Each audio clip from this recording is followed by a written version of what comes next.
Mr. Jim Dodson, author of The Range Bucket List. Mr. Dodson, welcome into the Stick and Hack Show, sir. Hey, Adam. Hey, Mike. First off, I'm not that old to be that close to the prison, but I do have an Al Geiberger story that meant a lot to me.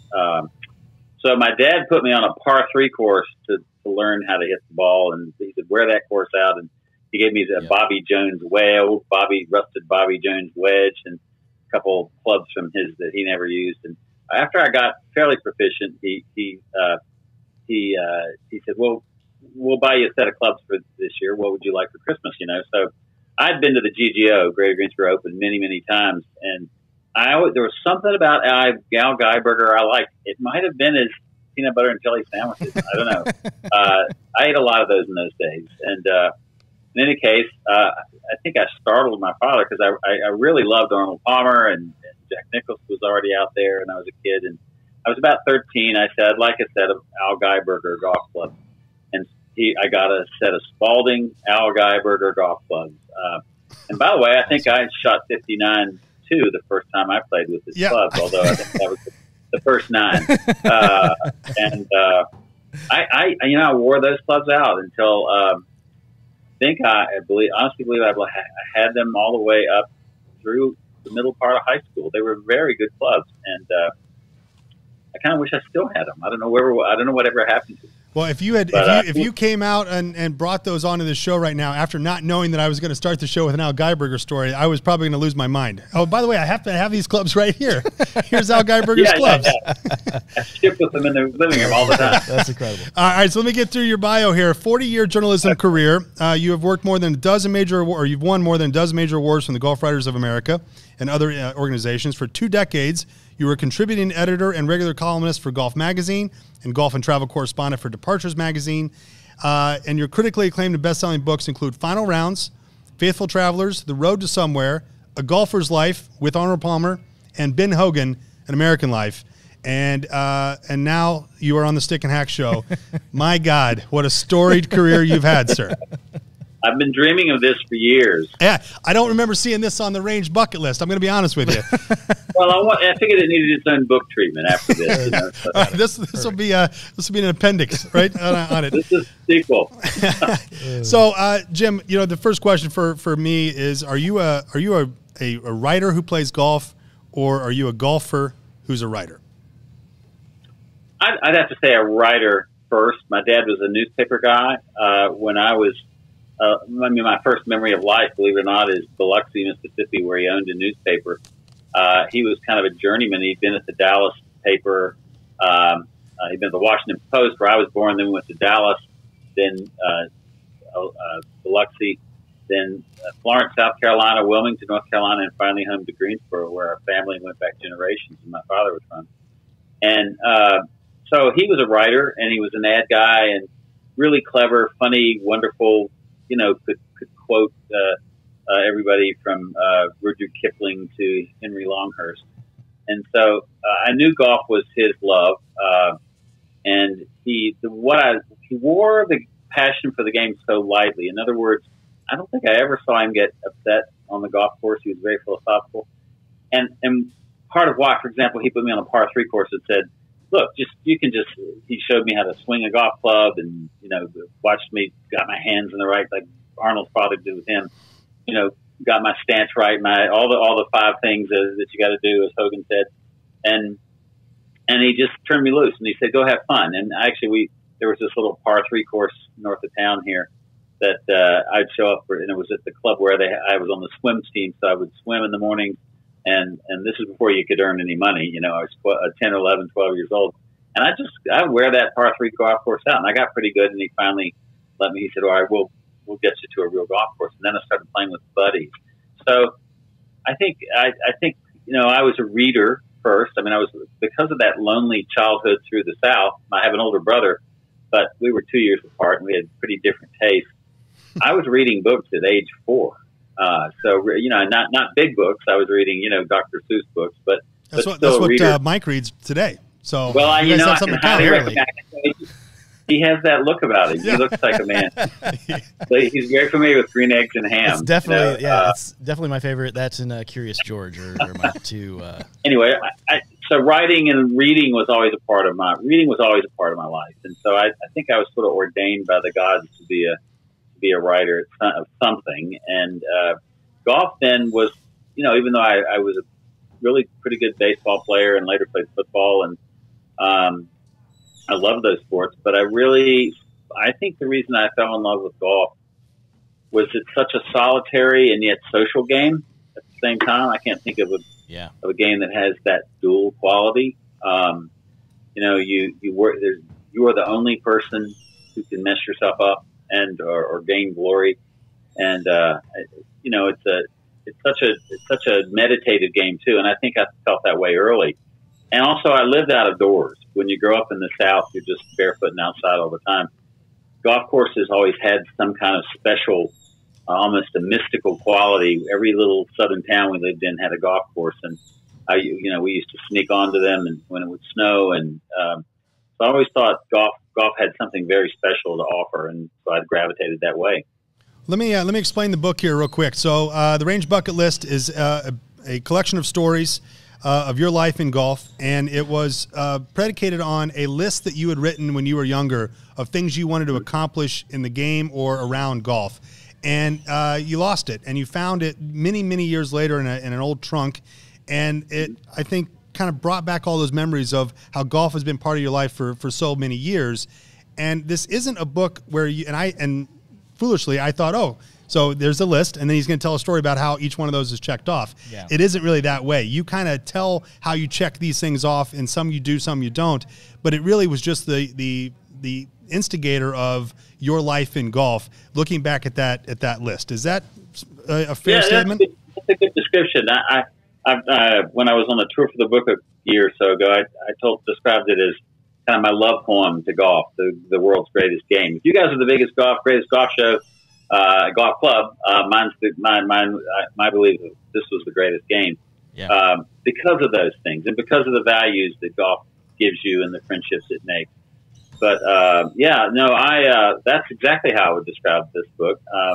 Those 13 or so things that I wrote down on that list were the classic sort of fantasies of a 13-year-old kid, and who loved the game and wanted to play the game that brought his father and his father's friends so much fun.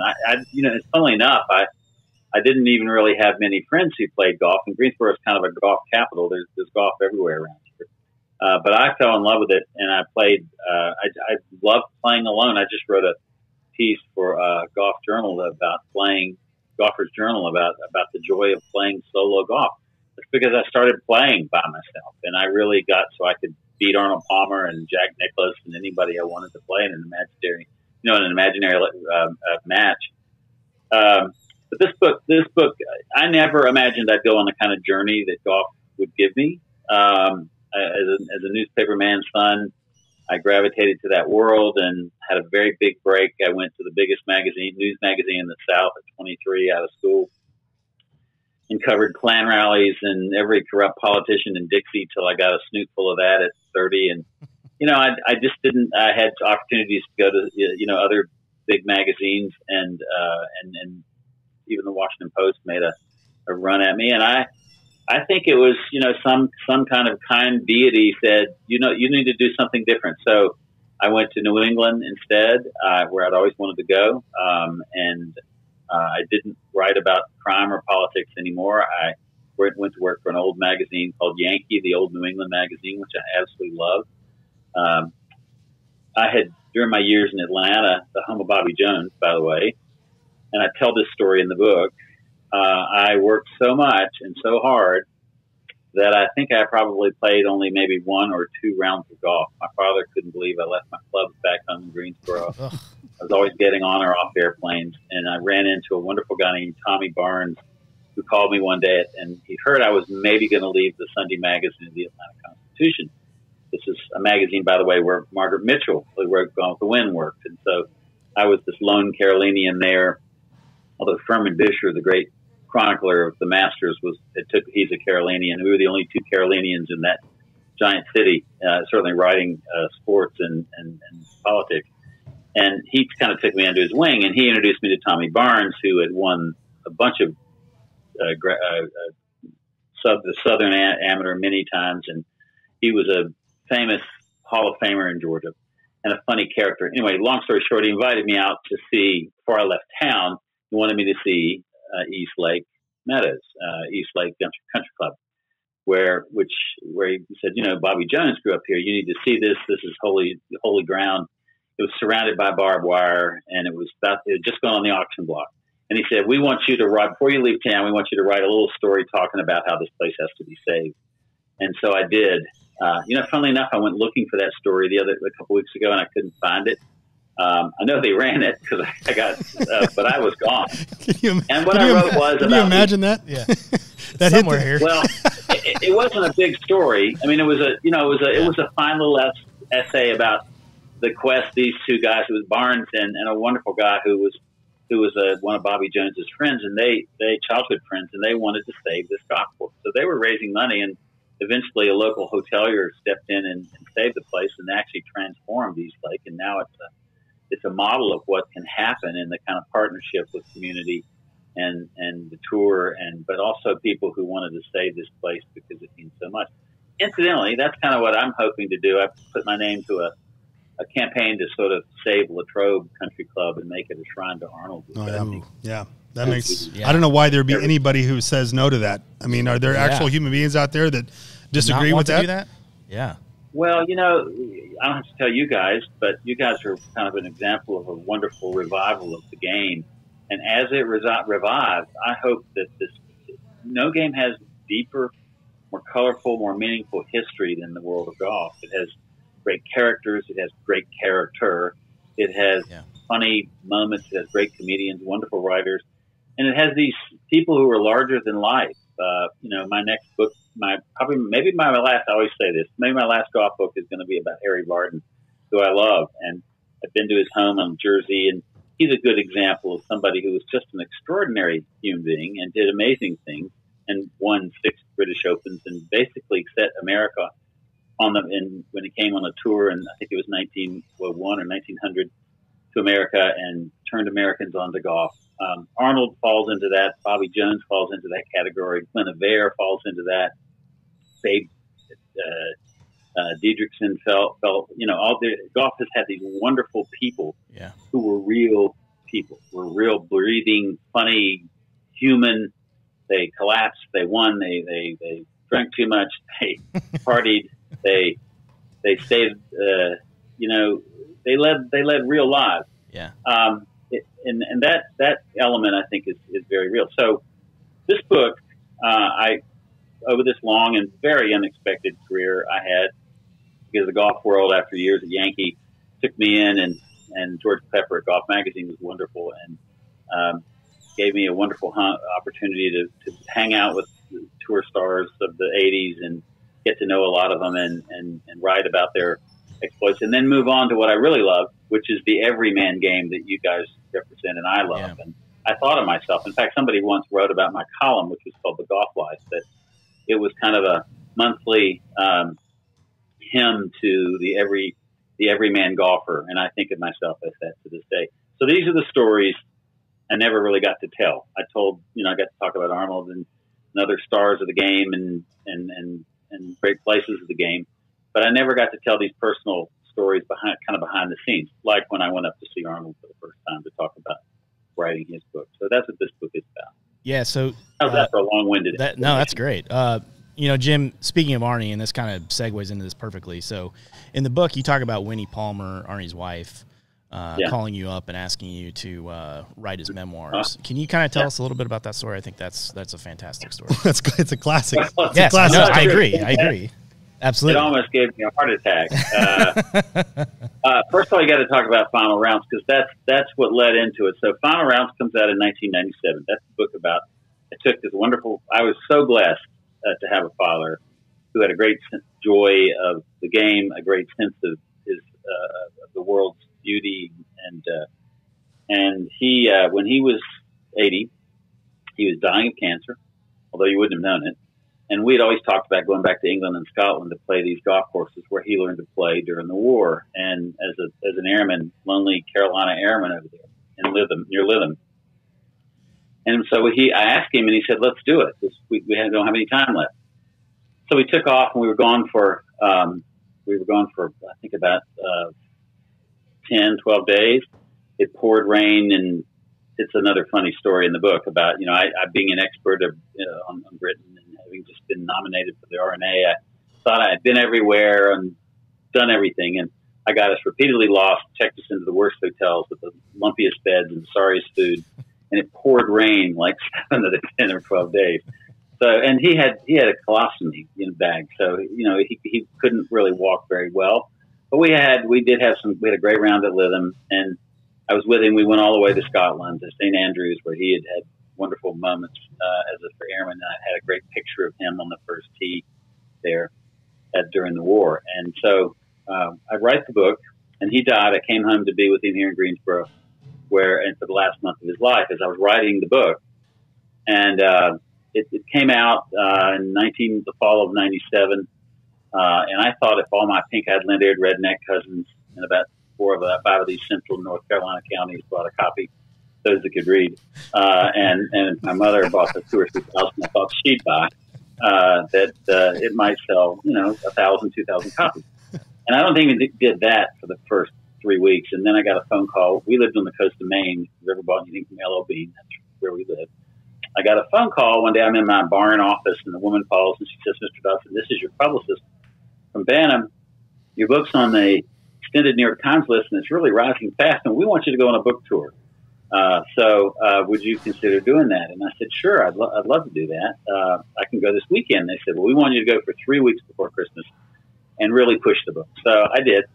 I think I went to Washington, Richmond, then 2 nights in Greensboro, where I saw everybody I hadn't seen in years, and some I didn't want to see again. And then I went to Charlotte, where the lines were even twice that size. And this is kind of funny, and this is how when you start to think you're a big shot as an author. The line is actually out the door at Park Roads Books. It's down the sidewalk, and there's this little couple standing behind the woman I'm signing a book for. They look like the character from Grant Wood, the American Gothic couple with the farm. They just needed pitchforks and a shovel. Yeah. And I hear the little man. He leans around the woman who knew my parents, and I'm signing 2 books for. And I hear the little man say, I don't believe that's him. And then the little lady leans this way, and she says, around the other side of the woman, and she says, nope, I thought he's older than that. And so, the nice lady steps away. They step forward. I say, hey, folks, can I sign a book for you? And I do. And I'm signing the book, and the woman looks at me, gives me this really hard look, and she says, you ain't him, is you? And I said, well, ma'am, who is him? And she says, you ain't James Dodson, the Christian broadcaster. And I said, ma'am, I'm not. I'm an Episcopalian. But listen, there's only a D and B difference in our names. So if you want to get his book off the shelf, I'd be honored to sign it for you. The little man thought that was funny. The little woman didn't.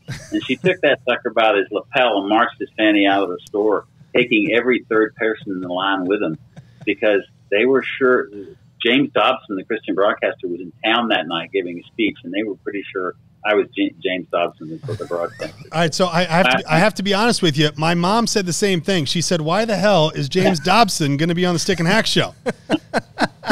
She said the exact same thing. He's fallen far and long. And That's fantastic. And I said, no. James Dodson is on the show. She goes, oh, that makes more sense. Now, my wife could come in here and tell you about several times I've been invited to major events to speak. Now, I do probably 10 or 15 big speaking events around the country a year. It's usually the guys like you and women who love the game. My only hope is, but I did get invited to a couple of his big events, and I'm only hoping he gets invited to golf courses every now and then. Well, he's on the show next week, so yeah. Great follow-up. Yeah, yes. Thank you. All right, so Winnie Palmer calls you. You're on the book tour, and you get a phone call. Right? Let me set it up. So I do 3 weeks. I'm really tired. All the way around the country, entire circumnavigation of the country. Get home to our little town in Maine. My wife has gone up to Skowhegan with the kids. It's 2 days for Christmas. It's and there's no snow, but the season's first snowstorm is bearing down on Maine. And Mainers are very freaky about that. They love to have snow in November, December. It's your kind of insulation for golf courses and flower beds. And so I literally promised this wonderful bookseller in Little Brunswick, Maine, that I would sign books on the eve of Christmas Eve in her shop. Two problems. The snowstorm was coming, and I was pretty sure nobody was going to, Mainers aren't stupid. The first snowstorm of the season, they would never come out. And also, they're the cheapest people on earth. They would never buy a new book, so I was pretty sure nobody was going to show up. But being the Eagle Scout I am, I drove over to see, and there were two cars parked in front of it, and I go in. It's now sleeting a little bit. So I go in, and sure enough, there are two people there. One is my golf buddy from Brunswick Golf Club, who's in the book, a wonderful character named Tom, a wonderful older gentleman, and dear friend, and a woman who thought I was James Dodson, the Christian broadcaster. And she actually bought a copy of Final Rounds. I hope she did. And so, signed my book. I go back to the car. But before I got out of the car, this is the funny part. I thought I almost blew it off. I'm tired. I don't want to do this. And the phone rang on my car. And in those days, this is 97, remember, the phone is attached to your vehicle. You boys are way too young for that. No, I remember the bag phone. I remember the bag phone. Yes. Yeah, okay. You Absolutely. Got it. So it rings. I answer. I almost didn't answer, and I hear this lady say, Mr. Dodson, this is Winnie Palmer calling. I just wanted to let you know, Arnold and I just finished reading Final Rounds, and in our opinion, this is her word. The finest, most moving book we've ever read. And just we wanted to ask you if you would be interested in writing Arnold's autobiography and sharing the cover title with him. How would you feel about that? And of course, I would feel really great if I felt that was really Winnie Palmer, and I was pretty sure it wasn't Winnie Palmer. Because my buddy down in Greensboro, the Irish Antichrist, as I call him, Patrick McDade, had been needling me unbelievably when I came through here. So I was pretty sure what he'd done. He and his wife were at the pub where we grew up drinking legally and illegally when we were kids. They were there having a pint, and they'd gotten a barmaid just pretend phone me up and wind me up, and try to get me going. So I thought I was really clever, and I said the following. This is an exact quote. I said, well, Mrs. Palmer, that's really great. I'd love to talk with you about that. Truth is, however, the Nicholases are coming to Maine this year for Christmas. And in fact, I'm on my way to Portland Jetport right now to pick them up. And I'm going to take them to a party where I took them a couple of years ago. And I got to tell you, if things go tonight like they did that night, everybody's going to get, this is what I said, everybody's likely to get completely shit-faced, and Barbara and I will end up making out like bandits. I'll have to call you back. And I hung up on her, and I was very impressed with myself. And I was waiting for the phone to ring from the Irish Antichrist saying, oh, man, you really got us, but it didn't ring. So I drove home. Now it's a blizzard, and I drive all the way across town, up our long 1,000-foot hill to the house, and it's dark, and the snow is now 6 inches, and I shovel my way to the door. Go in, turn on the lights, turn up the heat, just the old dog and me. And in the kitchen, in those days, your answering machine was on the wall, right. And there's a little red light blinking. I push the button. I hear the same lady say, Mr. Dodson, this really is Winnie Palmer calling. Arnold thought that was the funniest thing he's ever heard. But he said he's gone to bed. He said to tell you, now he wants you to do the book more than ever, but he's gone to bed. Will you call us in the morning? So I dropped to my knees and thanked the Lord. Palmer's had a great sense of humor. That could have. So I met him about a week later down at the Women at Dinner in Boston, and we had a great conversation. And I told something in this book I'd never told, which is why I almost talked myself out of this book, because I told Arnold. I said, because I've written about a lot of very famous people, and a lot of really, from politicians to artists. One of the things I've discovered is that they weren't quite the way their public persona seemed. So honestly, and I quoted an old Roman emperor my father used to quote, and I said, you shouldn't ever get to know your heroes, because they'll invariably have feet of clay and disappoint you. So I told him that, and I thought, he's frowning at me. He's giving me what I call the look, which is kind of a constipated eagle and a pissed off schoolmaster all in one.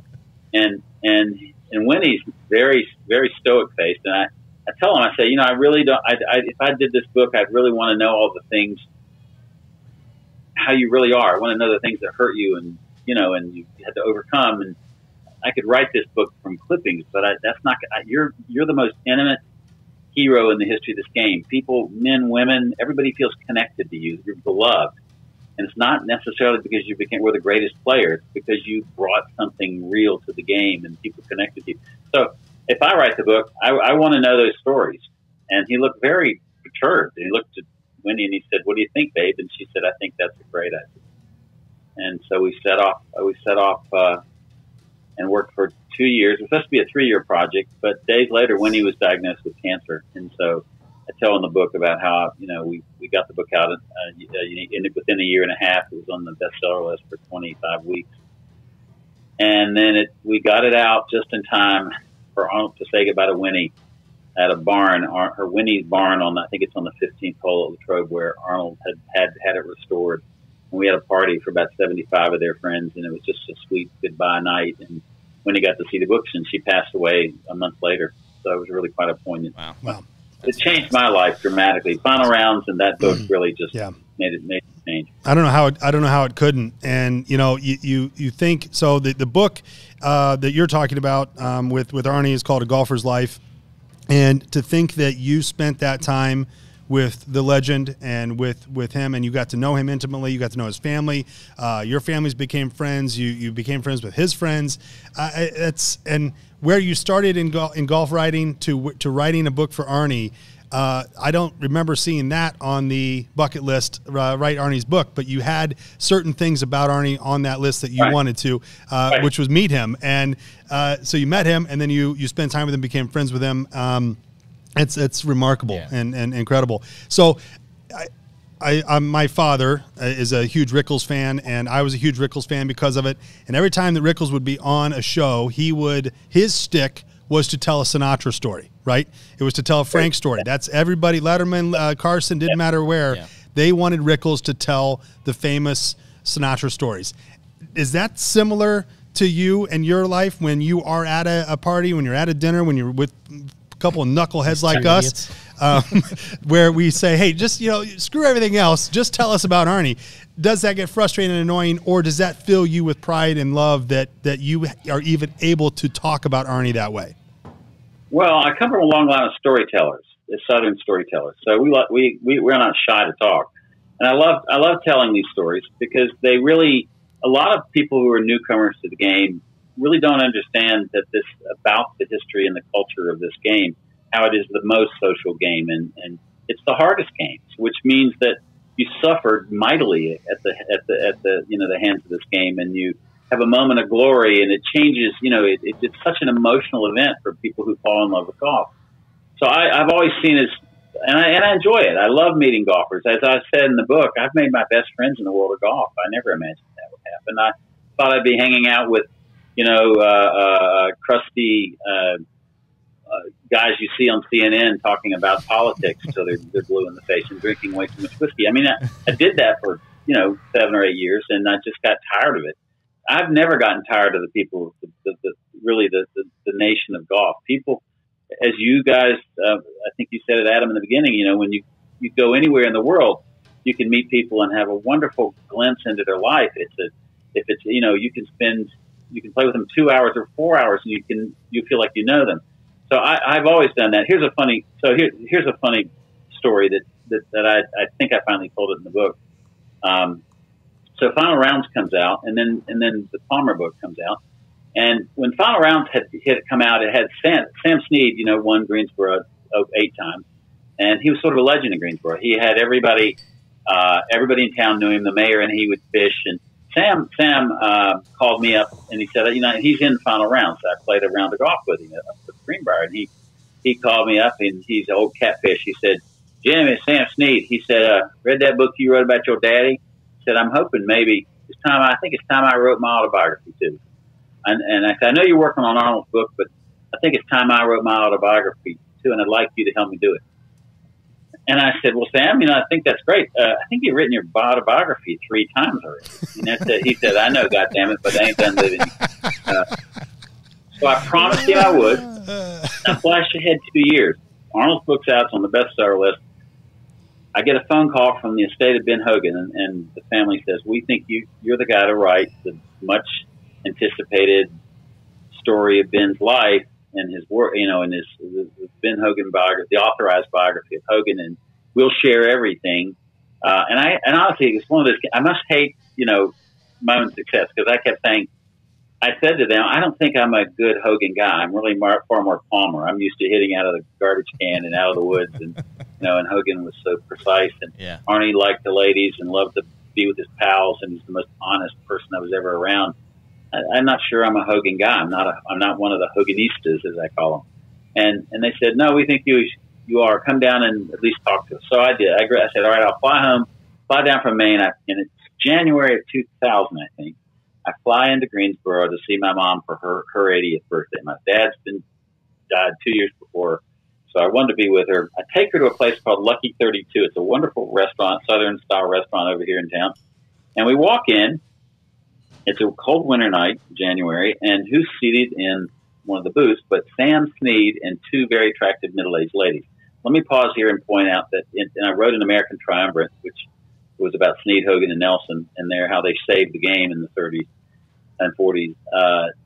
His son Jack started telling me about how Sam made a deal with his wife who was a country woman, and she just really didn't like traveling out on the tour. She didn't even like leaving Hot Springs, Virginia. She said, Sam, you can do anything you want out on the tour with anybody, just don't bring anything or anybody home. And he took her at her word, and he lived up to that, at Olympic levels. And so I walk in, and there's Sam. And, oh, by the way, and Sam had a real passion for Greensboro, so he always had a lady. And he would call tour directors up and say, I'd like a blonde this week, or a redhead, or a blonde. He really did this. And he was well known to be a real swordsman on the tour. And this so Jim, this was before TMZ, so Sam could do that. That's then, right. right? Yeah. I mean, John Durr, who founded CBS Sports, was a dear friend of mine. He's in this book too. Yeah. And John Durr told me that he traveled with Snead, and boy, their stories are of interchanging dates on tour were really breathtaking. So we walk in, and there's Sam, and he's waving us over, and I wasn't sure he remembered what I looked like. I mean, I knew who I was.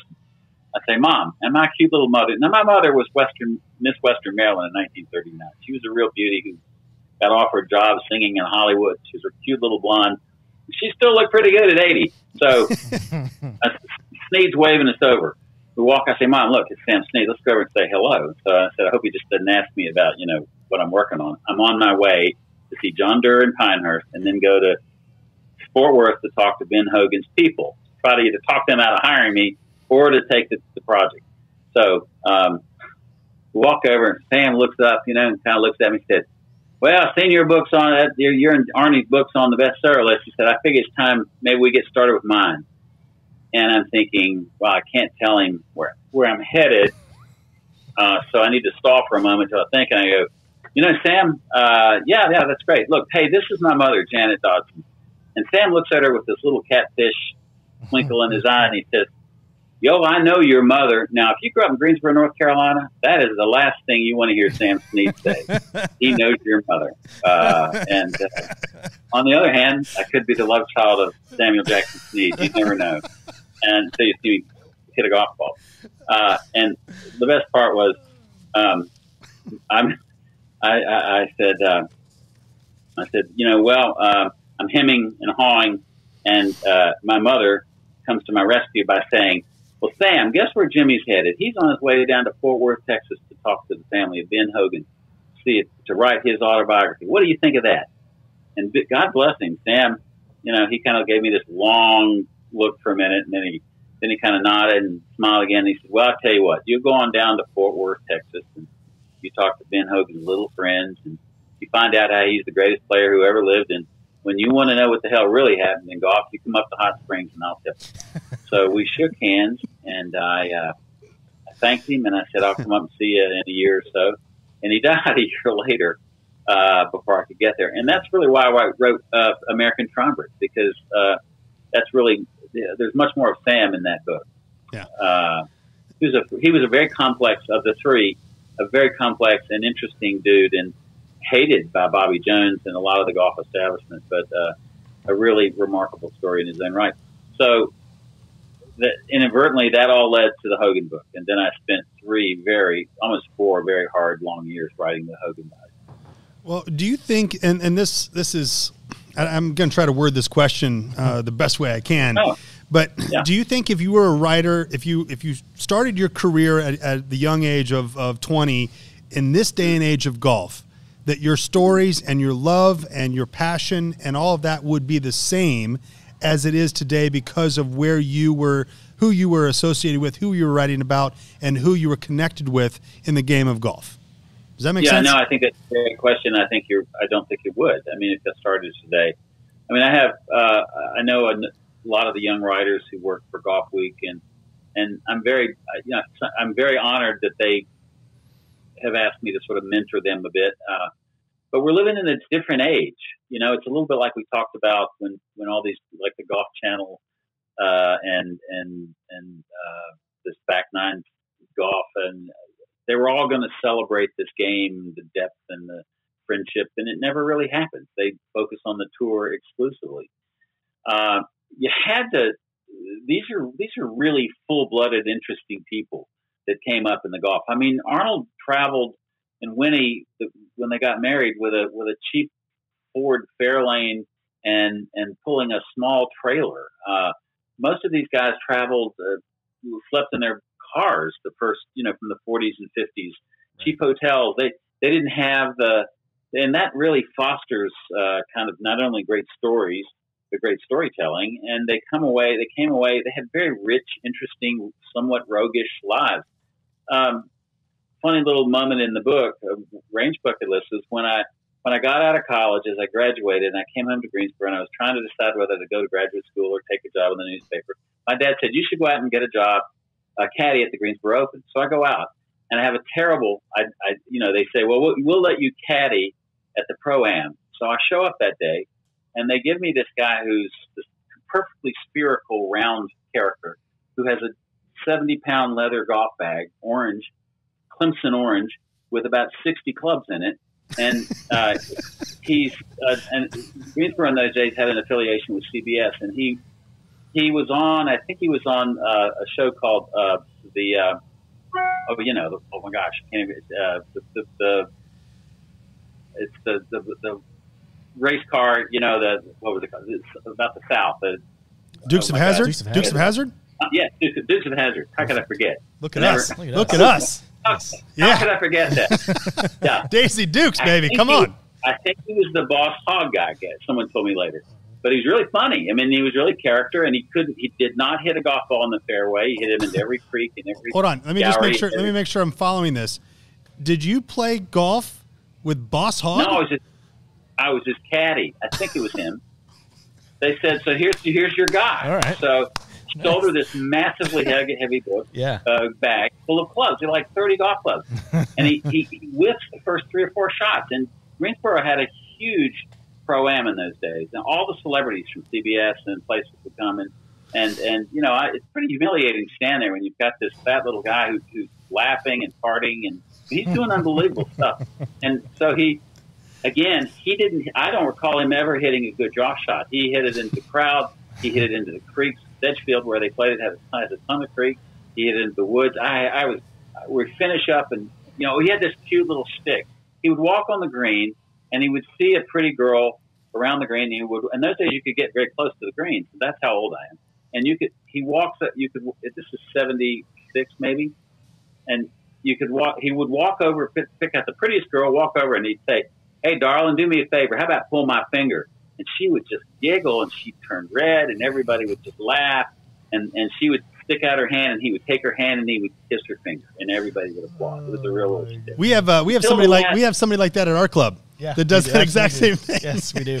Does he do this though? The last hole. By then, my humiliation was complete. I'm soaking wet from being in creeks.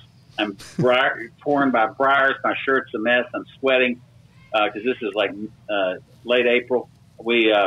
We walk on the 18th green. Of course, he sees a pretty girl, goes over and does the same thing. Says, "Boy, bring my putter over here." I bring him his putter.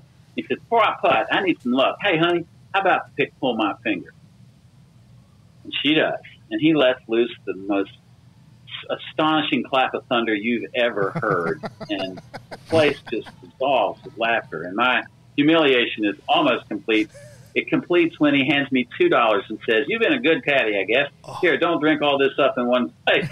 Well, I walked straight to the bar at Sedgefield.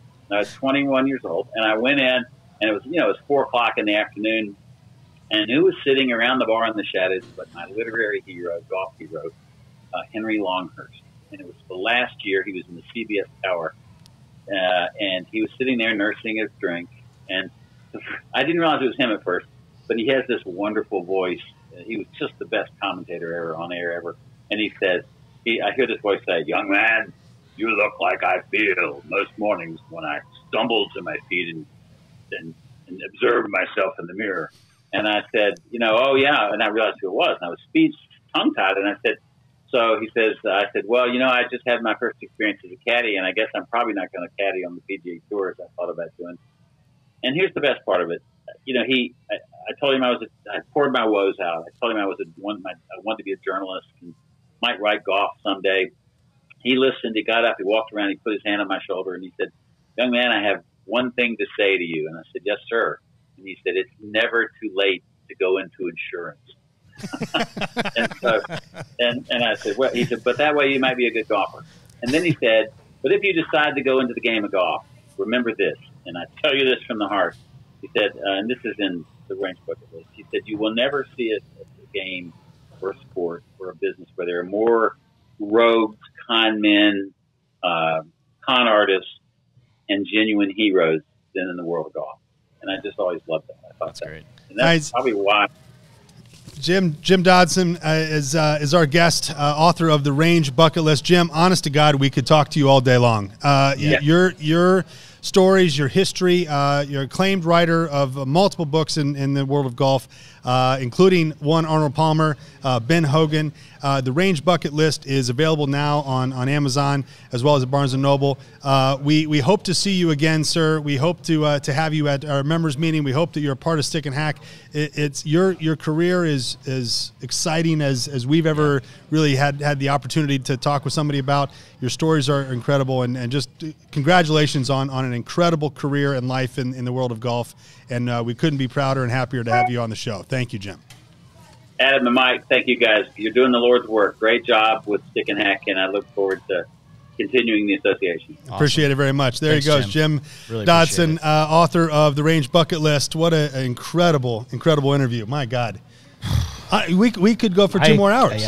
And I know he could too. I mean, his stories and his life in golf is probably unmatched to most people. And it almost didn't happen. It almost didn't occur. And he tells a story in the book about how his father, who was this internal optimist, in fact, his nickname was Opti, was really the catalyst to push him away from the big boy job of the paper and to go into passion and golf, and the memories and the history that he has is just unbelievable.